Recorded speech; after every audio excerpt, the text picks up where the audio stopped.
صلی اللہ تعالی علیہ وسلم، حضور دیر ہو گئی سجدہ کرتے، عبادت کرتے، اللہ کی بارگاہ میں جھکتے، اس کے نام پر قربانیاں پیش کرتے۔ حضور اب دل بڑا کرتا ہے، ہمیں بتائے ہمارا رب کہاں ہے۔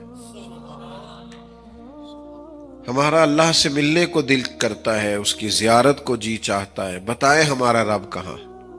اور یہ طلب نہ بندہ مومن میں ہونی چاہیے، یعنی اس کا دل کرنا چاہیے کبھی اے حقیقت منتظر نظر آ نہ لباس مجاز میں، لاکھوں سجدے تڑپ رہے ہیں میری جبین نیاز میں۔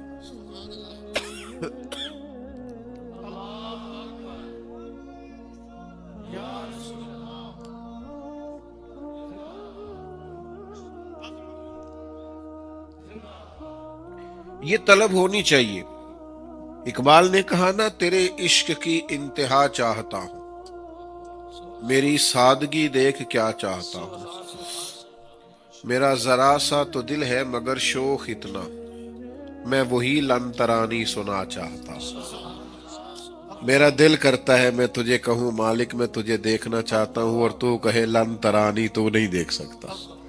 ذرا سا تو دل ہے مگر شوق اتنا، میں وہی لن ترانی سنا چاہتا ہوں۔ اور پھر کہنے لگے، بھری بزم میں راز کی بات کہہ دی، بڑا بے ادب ہوں سزا چاہتا ہوں۔ یہ تو میں نے سب کے سامنے بول دیا۔ حضور نبی کریم صلی اللہ تعالی علیہ وسلم بیان فرماتے ہیں، حضور فرماتے ہیں، تم میں سے جس جس کا رب سے ملنے کو جی چاہتا ہے نا، اللہ بھی اس کی ملاقات کو پسند فرماتا ہے، اللہ بھی پسند کرتا ہے اس سے ملنا۔ تو اللہ کی بارگاہ تک جانا، اس کی رسائی پانا، یہ بندہ مومن کے دل کی تڑپ ہے۔ تو صحابہ جمع ہو کے آئے، یا رسول اللہ صلی اللہ تعالی علیہ وسلم، ہمیں بتائیے ہمارا رب کہاں ہے۔ تو قرآن مجید نے فرمایا، وَإِذَا سَأَلَكَ عِبَادِي أَنِّي فَإِنِّي قَرِيبٌ۔ اے محبوب علیہ السلام، جب میرے بندے آپ کے پاس آ کے میرے بارے میں پوچھیں تو ان سے فرما دیں میں ان کے قریب ہی تو ہوں۔ یہاں ایک نقطہ علماء نے یہ بیان کیا ہے کہ محبوب جب آپ تک آ گئے تو پھر میں قریب ہی تو ہوں۔ بخدا خدا کا یہی ہے در، نہیں اور کوئی مفر مکر، جو وہاں سے ہو یہیں آ کے ہو، جو یہاں نہیں تو وہاں نہیں۔ تو نبی کریم علیہ السلام کی بارگاہ ایک ایسی بارگاہ ہے کہ حضور سید عالم علیہ السلام تک جب کوئی رسائی پائے گا، حضور کی سنت کو اپنائے گا، شریعت کو اپنائے گا، آپ کے مقام کو سمجھے گا، آپ کی عظمتوں، بلندیوں، رفعتوں اور شانوں کو دیکھے گا، تو اللہ کی بارگاہ تک پہنچ جائے گا۔ اللہ کی بارگاہ تک رسائی پانے کا کامل، مکمل، اکمل طریقہ ذات مصطفیٰ کریم ہے صلی اللہ تعالی علیہ وسلم۔ نبی پاک علیہ السلام کی ذات، جس نے بھی اللہ کی بارگاہ تک رسائی پائی، اس نے حضور ہی کے صدقے پائی۔ جیسے جیسے کوئی حضور کی بارگاہ تک پہنچتا گیا، وہ اللہ تک پہنچتا گیا۔ ویسے بھی صوفیاء نے نا جو تصوف کی اصطلاحات بیان فرمائی ہیں، تو ان میں صوفیاء کچھ اس طرح کی اصطلاحات بھی بیان فرماتے ہیں کہ بندے کا چلنا اللہ کو ڈھونڈنے کے لیے، اس کی معرفت پانے کے لیے، یہ مقام نفی ہے۔ اسے ہر چیز فنا کرنی پڑے گی، ہر چیز کی نفی کرنی پڑے گی، پھر اللہ تک جائے گا۔ اور ایک ہے رب کرم کر دے، واللہ یختص برحمتہ من یشاء، وہ جسے چاہے اپنی رحمت سے خاص کر لے۔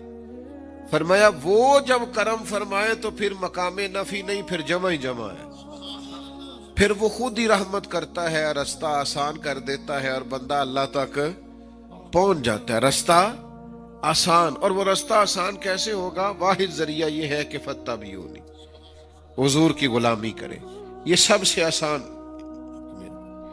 یہ سب سے آسان رستہ ہے اللہ کی بارگاہ تک جانے کا۔ وہ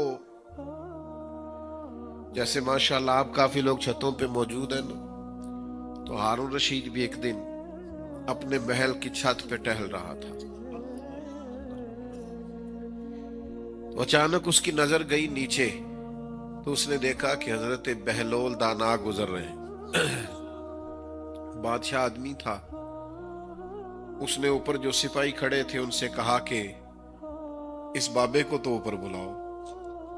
انہوں نے اوپر سے ایک ڈولی بھیجی، ایک ٹوکری بھیجی، موٹی رسیاں بندھی ہوئی، طاقتور چیزیں اس کے ساتھ لگی ہوئی۔ وہ نیچے آئی، نیچے جو سپاہی تھے ان کو اشارہ کیا، انہوں نے حضرت بہلول دانا کو پکڑ کے اس میں بٹھایا، اوپر والوں نے اوپر کھینچ لیا۔ 2-3 منٹ لگے، حضرت بہلول دانا ہارون رشید کے سامنے بیٹھے۔ تھوڑا غصہ لگا کہ یہ کوئی طریقہ نہیں ویسے بلانے کا، لیکن بادشاہ لوگ بادشاہ ہوتے۔ حضرت بہلول دانا کو بلا کے کہنے لگا حضور ناراض نہ ہوئیے گا، ایک بات پوچھنی تھی۔ آپ فرمانے لگے بھائی بڑا کمال طریقہ ہے تیرا مسئلہ پوچھنے کا، چلو پوچھو۔ تو کہنے لگا پوچھنا یہ تھا کہ یہ بتائیے آپ اللہ تک کیسے پہنچے؟ آپ کو قرب الہی کیسے ملا؟ یہ معرفت الہی کے خاص جلوے، یہ آپ کی شخصیت پر جذب کی کیفیات، یہ ہر وقت اللہ کی محبت میں خود رفتہ رہنا، آپ اللہ تک کیسے پہنچے؟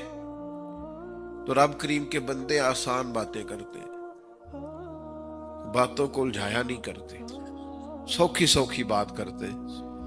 حضرت بہلول دانا فرمانے لگے جس طرح ابھی زمین سے تیرے تک نہیں پہنچا، بس اسی طرح میں رب تک پہنچ گیا ہوں۔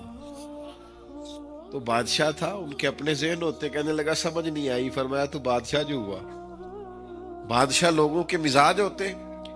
فرمایا اگر میں تجھ سے ملنا چاہتا تو میں ایک درخواست لکھتا کہ مجھے تجھ سے ملنا ہے، پھر میں کسی وزیر کے سفارشی سائن کراتا، پھر تو مجھے کوئی ٹائم دیتا فلاں دن آ جانا، پھر میں لائن میں لگتا، پھر میری باری آتی تو پتہ نہیں تیرا موڈ کس طرح کا ہوتا، تو بات سنتا کہ نہ سنتا۔ جب میں چاہتا تو پتہ نہیں کتنا وقت لگ جاتا، جب تو نے چاہا ہے نا۔ مانا کہ محبت کے سفر میں ہر گام پہ 100 مشکل ہے، لیکن یہ سفر آسان بھی ہے اگر ساتھ تمہارا ہو جائے۔ میں اگر چاہتا تو پتہ نہیں کتنا ٹائم لگ جاتا، لیکن تو نے چاہا ہے تو 1 منٹ بھی نہیں لگا۔ بلا مثال و بلا تشبیہ، صرف سمجھانے کے لیے حضرت بہلول دانا فرمانے لگے میں رب تک جانا چاہتا، پتہ نہیں جا سکتا تھا کہ نہیں، اسی نے کرم فرمایا ہے، اسی نے مہربانی کی ہے، اسی نے رحمت کی ہے، اپنی بارگاہ تک بلا لیا ہے۔ تو یاد رکھنا اللہ کی معرفت کا واحد راستہ رسول کریم کی ذات والا صفات ہے۔ جو جتنا حضور کی معرفت پاتا جائے گا، جتنا نبی کریم کی بارگاہ تک جاتا جائے گا، حضور کے اقوال کو پڑھے گا، احادیث کو پڑھے گا، اسوہ حسنہ کا مطالعہ کرے گا، نبی پاک کی سنت کو پڑھے گا، حضور علیہ السلام کے بتائے ہوئے رستوں پر چلے گا، درود پاک پڑھے گا، سیرت کو پڑھے گا، جتنا حضور کی بارگاہ کے قریب جائے گا اتنا اسے اللہ کی معرفت سمجھ میں آئے گی، اتنا وہ خالق اور مالک کو پہچانے گا، اتنا اپنے آپ کو پہچانے گا۔ جتنا رب کریم کے حضور کے قدموں کے قریب ہوتا جائے گا، اس پر بڑی ساری چیزیں کھلتی جائیں گی۔ ہم نا ادھر ادھر سے سکون تلاش کرتے ہیں، دائیں بائیں سے حقیقتوں کو پانا چاہتے ہیں، الجھے سے لوگ دیکھتا ہوں میں، بکھری بکھری سی باتیں کرتے ہیں، وسوسوں کا غلبہ ہے، پتہ نہیں یہ ٹھیک ہے کہ پتہ نہیں وہ ٹھیک ہے، پتہ نہیں یہ بات درست تھی کہ پتہ نہیں وہ درست تھی۔ لوگ فکری تناؤ کا شکار ہیں۔ اعلیٰ حضرت بریلوی فرماتے ہیں ایک ہی حل ہے، ایک ہی، فرماتے ہیں ان کے در پہ آ پڑو، حضور کی بارگاہ تک آؤ، نبی کریم کے حضور حاضری دو۔ یہ وہ بارگاہ عالی مرتبت ہے جہاں سے تمہارے ہر سوال کا جواب بھی تمہیں مل جائے گا، ہر قسم کا سکون بھی ملے گا، اللہ کی معرفت بھی نصیب ہوگی، کرم بھی ہوگا، رحمت بھی ہوگی۔ اور یہ آپ سمجھ لیں، دیکھ لیں کہ جو بھی حضور کی بارگاہ تک گیا ہے نا، وہ رب کو پہچان گیا، وہ پہچان گیا، اسے معرفت الہی حاصل ہو گئی۔ حضرت عبداللہ ابن سلام رضی اللہ تعالیٰ عنہ بڑے عالم تھے، تورات جانتے تھے، انجیل جانتے تھے، زبور کا مطالعہ رکھتے تھے۔ یہ جو لوگ پڑھے لکھے ہوتے ہیں نا، ان بیچاروں کے ذہنوں میں سوال بڑے ہوتے ہیں۔ تو بعد کی بات ہے نا کہ صد کتاباں صد ورق در نار کن، روئے دل راہ جانب دلدار کن، مشکل کام ہے۔ لیکن پڑھا لکھا ہونے کے باوجود انسان کسی ایک جگہ قیام کرے اور اسے اطمینان نصیب ہو، یہ اللہ کی عطا ہے۔ یہ دنیاوی پڑھے لکھے کی بات کر رہا ہوں۔ حضرت عبداللہ ابن سلام رضی اللہ تعالیٰ عنہ آسمانی کتب کا مطالعہ رکھتے تھے اور بڑی باریک بینی سے رکھتے تھے۔ فرماتے ہیں جب نبی کریم علیہ السلام مدینہ منورہ میں تشریف لائے تو میں حاضر ہوا۔ میرا خیال یہ تھا کہ میں کچھ سوالات کروں گا، کچھ باتیں کروں گا، کچھ سوالات کے جواب چاہوں گا اور کچھ اپنے آپ کو مطمئن کروں گا۔ آپ بات کو سمجھیے گا۔ فرماتے ہیں جب میں دروازہ رسول تک پہنچا نا، میری طرف دیکھیے گا، فرماتے ہیں جب میں نبی کریم کی بارگاہ تک پہنچا تو حضور اپنی اونٹنی پر تشریف فرما تھے اور صلہ رحمی کے حوالے سے کچھ گفتگو فرما رہے۔ فرماتے میں نے اور کچھ نہیں دیکھا، بس نبی پاک کا نا معصومانہ لہجہ دیکھا، حضور کی گفتگو کی مٹھاس دیکھی، جھکی جھکی سی نظریں دیکھی، بات کا دوسری بات سے جدا ہونا دیکھا، لفظوں کا ٹھہراؤ دیکھا۔ فرماتے ذات رسالت مآب صلی اللہ تعالی علیہ وسلم کو میں دیکھتا جاتا، اگرچہ لباس بڑا سادہ، اگرچہ طرز کلام بڑا واضح، لیکن فرماتے وہ کھچاؤ تھا حضور کی باتوں میں، وہ خاص درد اور وہ کیفیت تھی کہ میں تو کوئی سوال کرنے گیا تھا نا، پر لباں تے موراں لگیاں تے بولن دی جاچ ہی بھول گئی۔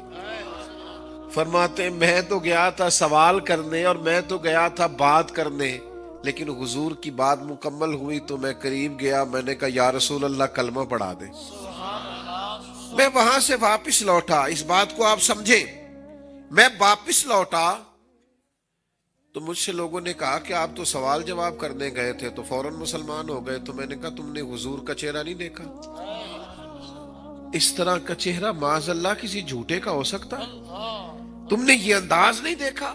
حضور کی بارگاہ تک جو گیا وہ اللہ تعالیٰ تک پہنچ گیا، وہ زندگی کی معرفت کو پا گیا، وہ سمجھ گیا کہ مقصد حیات کیا ہے، اسے سمجھ آ گئی ہم کون ہیں، ہم کہاں سے آئے ہیں، ہم کیوں آئے، ہمارے جینے کا مقصد کیا ہے، ہمارا دنیا سے جانے کا مقصد کیا ہے۔ انہیں زندگی کے اصول سمجھ میں آ گئے۔ ہم نہ جتنا دوڑ سکتے ہیں دوڑ لیں، جن رستوں پہ نکلنا چاہتے ہیں نکل لیں۔ ہم نے بڑی بڑی نئی نئی راہیں تلاش کی ہیں، معاذ اللہ کچھ لوگوں نے کہا کہ شاید موسیقی روح کی غذا ہے، کسی نے کہا کہ میں سیر کو نکل جاؤں تو شاید یہ سکون کی آماج گاہ ہے، کسی نے کہا کہ کچھ دن کے لیے میں دوستوں کی محفل میں صرف بیٹھوں، گھر سے نکل جاؤں تو شاید یہی قرار ہے۔ یہ تو بھاگنا ہے حقیقت سے، یہ تو آپ حقیقت سے منہ موڑ رہے ہیں، یہ تو آپ عارضی سہارے تلاش کر رہے ہیں، یہ تو چھپنے کے لیے آپ جگہ ڈھونڈ رہے ہیں، یہ تو آپ اس طرح کا رویہ اپنا رہے ہیں کہ کچھ دیر کے لیے آپ کو سانس آئے۔ او میرے بھائیوں، جب انسان محبوب کی گلی میں جاتا ہے نا، جب وہ حضور کی بارگاہ کا ہو جاتا ہے، پھر وہ یہ جتنے بھی حقوق العباد ہیں یہ اس کے لیے بوجھ نہیں رہتے۔ پھر تو کہتا ہے میں تو ماں باپ کی نوکری بھی اس لیے کر رہا ہوں کہ مدینے والے محبوب نے کہا ہے، میں تو بیوی کے حقوق بھی اس لیے ادا کر رہا ہوں کہ یہ میرے نبی نے میری ڈیوٹی لگائی ہے، میں تو بچوں کی خدمت بھی اس لیے کر رہا ہوں کہ یہ میرے رسول کریم علیہ السلام نے مجھے ارشاد فرمایا، یہ جتنی معاشرت ہے یہ ساری اس لیے ادا کر رہا ہوں کہ فرض محبت ادا کر رہا ہوں، کسی کی ادا کو ادا کر رہا ہوں۔ پھر انسان ایک عجیب سے کیف میں رہتا ہے، اسے سرور حاصل ہو جاتا، معنویت اسے نصیب ہو جاتی، لیکن شرط کیا ہے؟ وہ حضور کی بار الترغیب و ترہیب میں حدیث ہے، ایسے محفل لگی ہوئی تھی صحابہ کی،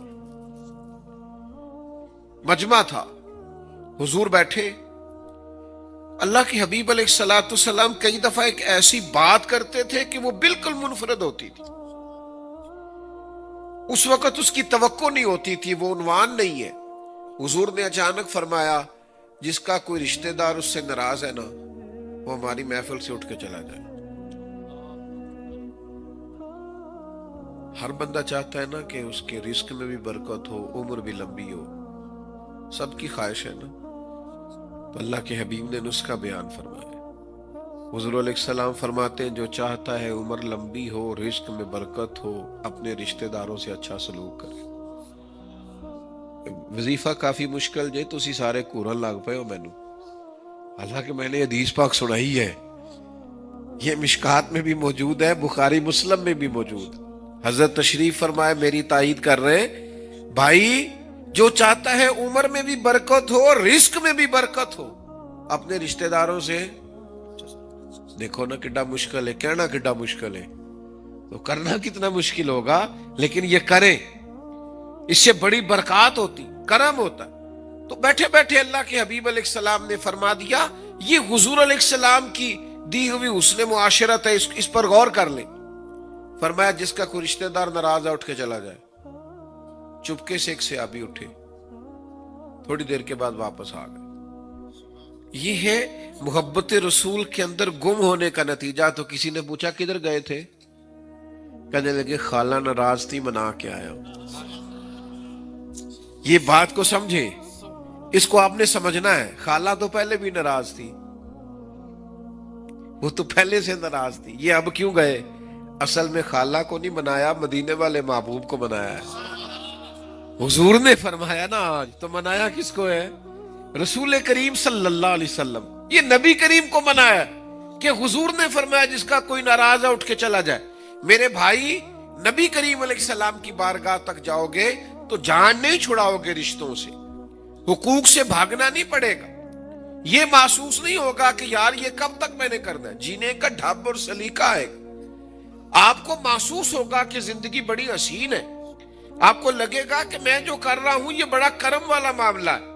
نبی کریم کی بارگاہ تک جو بھی گیا ہے وہ اپنے رب کی معرفت بھی پا گیا ہے اور اپنے آپ سے بھی آشنا ہو گیا۔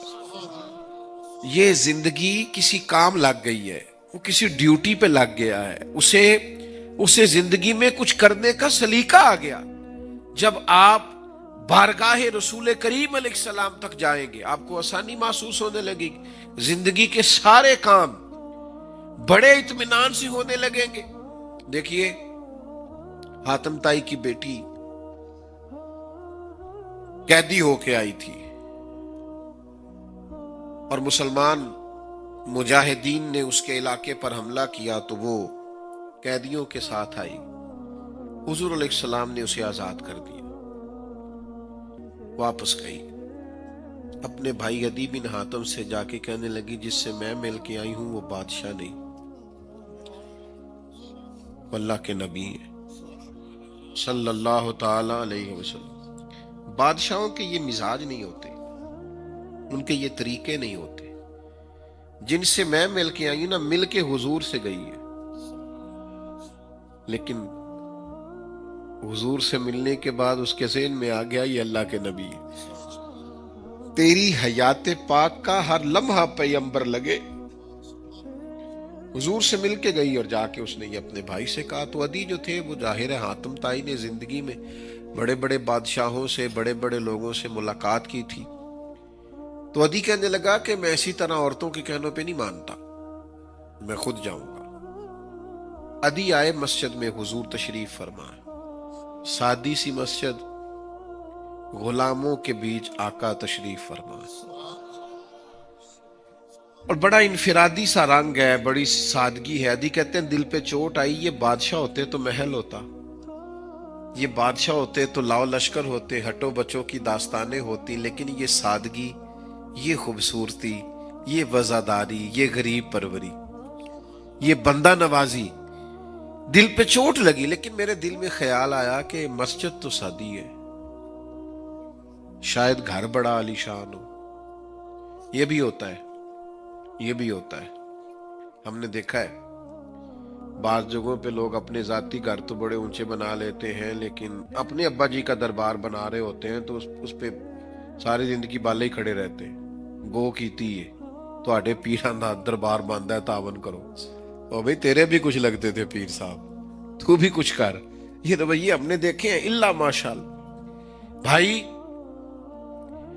ادی کہنے لگے میں گھر جاؤں گا، گھر دیکھوں گا، میرے دل میں خیال آیا پر قربان جاؤں مدینے والے محبوب کے۔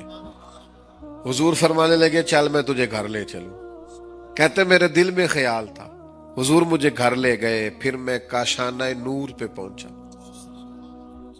پھر میں اس جگہ پہنچا جہاں حضرت جبریل بھی اجازت لے کے حاضر ہوتا، پھر میں وہاں پہنچا جہاں فرشتے ترستے ہیں دیدار کو، لیکن وہاں بھی میں نے ایک مٹکا دیکھا، 2 پیالے دیکھے، ایک چٹائی دیکھی، کھجور کی چھال کا تکیہ دیکھا۔ فرماتے حضور میرے لیے کھجوریں اور دودھ لے کے آئے، اور پھر محبوب کریم علیہ الصلوۃ والسلام میری طرف بڑھا کے کہنے لگے تو اسلام پر یہ غربت دیکھ کر کلمہ نہیں نہ پڑھ رہا، ایک وقت آئے گا اور میں وقت لاؤں گا کہ ایک عورت مقام حرا سے اکیلی چلے گی اور آ کے بیت اللہ کا طواف کرے گی، اسے سوائے اللہ کے کسی کا ڈر نہیں ہوگا۔ وقت آئے گا، حالات بدل جائیں گے۔ ادی کہتے ہیں میں سمجھ گیا کہ یہ بادشاہ نہیں، یہ اللہ کے سچے رسول ہیں۔ فرماتے ہیں مسلمان ہو گیا۔ تو جو بھی دروازہ محبوب تک پہنچا ہے، جو بھی بارگاہ رحمت للعالمین تک پہنچا ہے، اسے اللہ کی معرفت مل گئی، اسے جینے کا سلیقہ۔ اور یار جینے کا کیا، یہ عجیب لوگ تھے نا حضور کے غلام، جو شہادت کی دعائیں مانگتے تھے، جو شہادت کی طلب کرتے تھے، یعنی نرا جینے کا مزہ ہی نہیں، مرنے کا بھی مزہ آنے لگ گیا، یعنی لطف اندوز ہونے لگی زندگی، مرنے کا بھی لطف آنے لگا، مرنے کا بھی۔ یہ تاریخ میں لوگوں نے عجیب نظارے دیکھے ہیں کہ 2 بھائی جا رہے ہیں جہاد کے لیے اور بڑا سلیکٹ ہو گیا ہے، تو چھوٹے سے کہا گیا تیری عمر تھوڑی ہے، تو عرض کرتا ہے یا رسول اللہ کشتی کرا کے دیکھ لیں۔ حضور میں یہ عمر میں بڑا ہے پر حضور میں اسے گرا سکتا ہوں۔ یہ شہادت کے لیے یہ تڑپ، یہ ولولہ، یہ جذبہ، یہ کیفیات، او بھائی یہ کب نصیب ہوئی کہ لوگ ہنسی خوشی جان دینے لگ گئے، مرنے میں مزہ آنے لگا، لطف آنے لگا جان دینے میں، اتنا بڑا سرور۔ یہ صرف اس وقت آتا ہے جب معرفت الہی انسان کو نصیب ہو، جب اسے نبی پاک علیہ السلام کے زیر سایہ رہتے ہوئے اللہ کا قرب نصیب ہو، پھر یہ کرم نصیب ہوتا ہے۔ آپ دیکھیے حضرت جابر ابن عبداللہ رضی اللہ تعالیٰ عنہ فرماتے احد والے دن میں نے ایک صحابی کو دیکھا، وہ کھجور کھا رہے تھے، کھجور کھاتے کھاتے عرض کرنے لگے یا رسول اللہ صلی اللہ تعالی علیہ وسلم، اگر اس جنگ میں میں شہید ہو جاؤں تو کہاں جاؤں گا؟ ابھی کھجور کھا رہے ہیں، میں اگر شہید ہو جاؤں تو حضور کیا ملے گا، کہاں جاؤں گا؟ تو کریم فرمانے لگے بڑی سادی سی بات ہے، اگر تو شہید ہو گیا تو رب کریم جنت عطا کرے گا۔ تو جتنی کھجور کھا چکے تھے کھا لی، باقی منہ سے نکال دی، تلوار لی، میدان میں گھس گئے، شہید ہو گئے۔ یعنی شہید ہونے میں اتنی دیر کرنا بھی پسند نہیں کیا جتنا کھجور کھانے میں ٹائم لگتا ہے، اس لیے کہ وہ جو ایک خاص تڑپ ہے، وہ طلب ہے انسان کی کہ اللہ کے رستے میں میری جان جائے، مجھے شہادت کا مرتبہ ملے۔ میں نے بڑے قریب سے بعض لوگوں کو دیکھا ہے، بڑے مخلص ہوتے ہیں، بڑے نفیس ہوتے ہیں، بڑے اچھے ہوتے ہیں، لیکن کسی رستے کی تلاش میں ہوتے ہیں، کسی صاحب درد کی تلاش میں ہوتے ہیں۔